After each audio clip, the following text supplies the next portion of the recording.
தளபதி விஜய் அவர்கள் அரசியலுக்கு வந்து 2.5 வருஷத்திலே முதலமைச்சர் ஆயிருக்க நிலையில இப்போ அவரை தொடர்ந்து நடிகர் தனுஷும் அரசியலுக்கு வர போறாரு அப்படின்னும் அடுத்து வர எலெக்ஷன்ல அவர் போட்டியிட போறார் அப்படின்னு சொல்லி பல ஷாக்கிங்கான விஷயங்கள் சோசியல் மீடியா முழுசும் வைரல் ஆயிட்டு இருக்கு.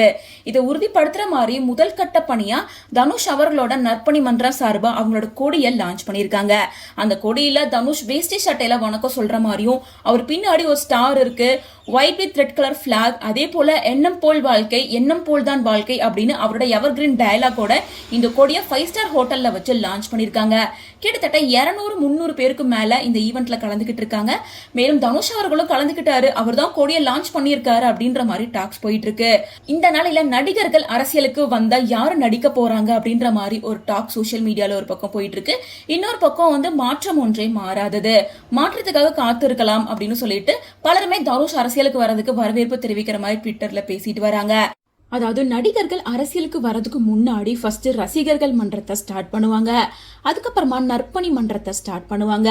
அந்த நற்பணி மன்றம் அப்படியே அரசியல் கட்சியா மாறிடும். அப்படித்தான் தளபதி விஜய் அவர்கள் ரசிகர் மன்றத்தை ஸ்டார்ட் பண்ணதை தொடர்ந்து நற்பணி மன்றத்தை ஸ்டார்ட் பண்ணியிருந்தாரு. அதுக்கப்புறமா உன்னால் முடியும் அப்படின்னு சொல்லிட்டு விஜய் சென்டர்ல இருக்க மாதிரியும் அவரை சுத்தி ஒரு சர்க்கிள் 2 கலர்ல கொடி அப்படின்னு சொல்லிட்டு அவரோட கொடியை லான்ச் பண்ணாங்க.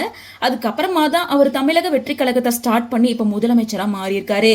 இதே ட்ராக்கை தான் இப்போ வந்து தனுஷும் ஃபாலோ பண்ண போறாரு. அவரோட கொடியும் கிட்டத்தட்ட அந்த மாதிரி தான் இருக்கு. முன்னாடி தனுஷ்க்கு ரசிகர்கள் மன்றம் மட்டுமே இருந்த நிலையில இப்போ அடுத்தபடியா நற்பணி மன்றத்தை ஸ்டார்ட் பண்ணியிருக்காரு. இதை தொடர்ந்து கூடிய சீக்கிரமா அடுத்து வர இருக்க எலெக்ஷன்ல கலந்துக்கிட்டு அவரும் அரசியல்ல போட்டியிடுவார் அப்படின்னு எல்லாருமே எக்ஸ்பெக்ட் பண்ணிட்டு இருக்காங்க.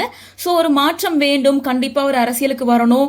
இப்போ தனுஷ் அரசியலுக்கு வராது வரவேற்கத்தக்கது அப்படின்னு சொல்லிட்டு இப்ப இருந்தே ட்விட்டர் ஃபுல்லா தனுஷுக்கு வாழ்த்துக்கள் சொல்லியிருக்காங்க.